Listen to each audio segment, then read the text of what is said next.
saya akan membahas tentang hakikat belajar dan pembelajaran.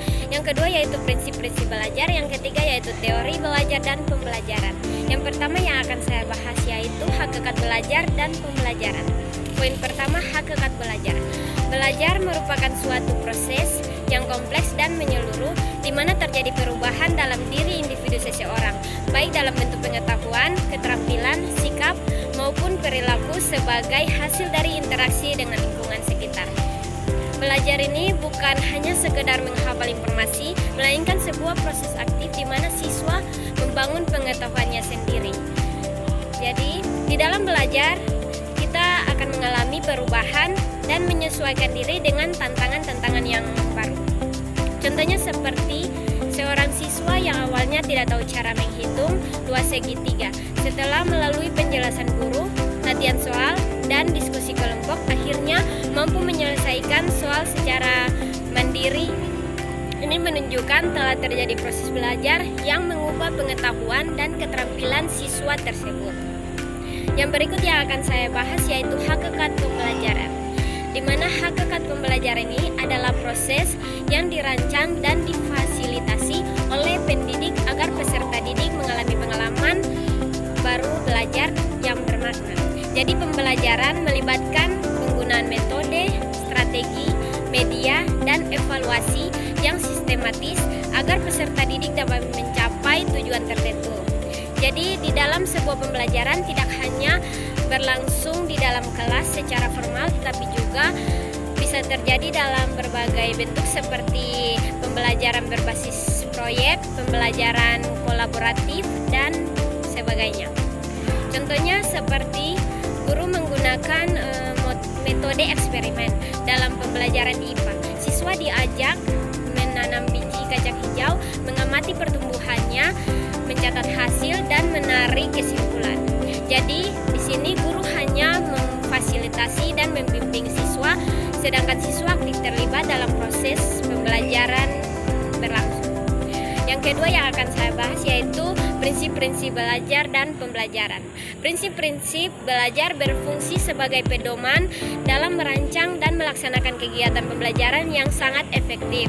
Jadi berikut ini saya akan membahas beberapa prinsip penting dalam sebuah pembelajaran. Yang pertama yaitu prinsip kesiapan atau readiness, atau siswa akan belajar lebih efektif jika mereka berada dalam keadaan siap secara fisik dan mental.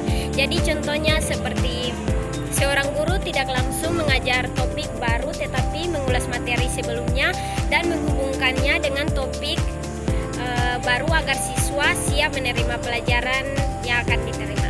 Jadi yang berikut yaitu prinsip motivasi. Jadi motivasi ini baik dari dalam atau intrinsik maupun dari luar ekstrinsik sangat penting dalam proses belajar.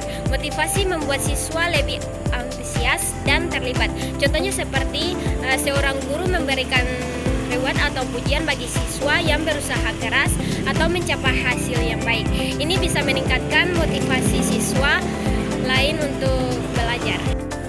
Oke, yang berikut prinsip perhatian dan minat. Siswa akan lebih cepat memahami jika mereka tertarik dan fokus pada materi pelajaran yang akan dipelajari. Jadi contohnya seperti dalam sebuah pembelajaran bahasa Indonesia, guru meminta siswa membuat puisi tentang tokoh idola mereka. Karena topiknya menarik dan sesuai minat, siswa lebih antusias untuk menulis sebuah puisi yang akan diterima. Yang berikut yaitu prinsip pengulangan atau repetition. Jadi informasi yang diulang-ulang cenderung lebih mudah diingat dan dipahami. Contohnya seperti guru memberikan latihan soal yang berulang dengan variasi bentuk lainnya, siswa jadi lebih terbiasa dan menguasai jenis soal tertentu. Yang berikut yaitu prinsip transfer belajar. Pengetahuan atau keterampilan yang telah dipelajari bisa digunakan dalam situasi atau konteks baru. Contohnya seperti di sebuah pembelajaran setelah belajar operasi hitung dasar, siswa bisa mengaplikasikannya dalam menghitung total belanja saat berbelanja ke pasar. Yang berikut yaitu saya akan menjelaskan mengenai teori-teori belajar dan pembelajaran. berbagai teori telah dikembangkan untuk memahami bagaimana manusia belajar.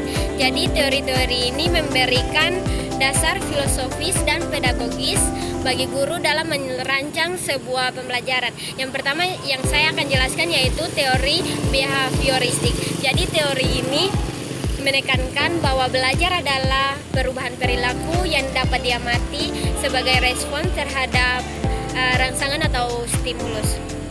Jadi tokoh dari behavioristik ini ada B.F. Skinner, Pavlov, dan Durkheim.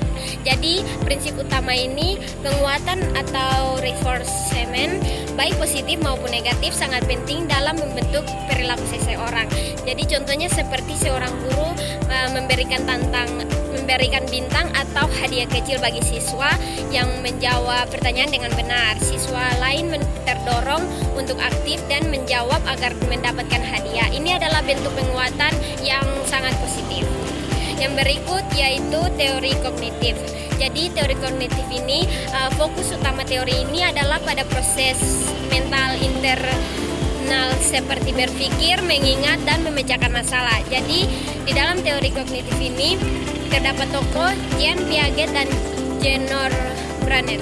Jadi prinsip utama siswa membangun pemahamannya melalui proses berpikir kreatif dan aktif. Jadi contohnya seperti dalam sebuah pembelajaran matematika, guru tidak langsung memberikan rumus tetapi membimbing siswa menemukan sendiri pola dari beberapa contoh soal. Ini membuat siswa berpikir dan memahami konsep, bukan hanya menghafal. Jadi yang berikut yaitu teori konstruktivistik. Teori ini menganggap bahwa pengetahuan yang diberikan tidak diberikan secara langsung tetapi dibangun sendiri oleh siswa melalui pengalaman langsung dan interaksi sosial secara langsung. Jadi untuk tokohnya Vygotsky dan Piaget.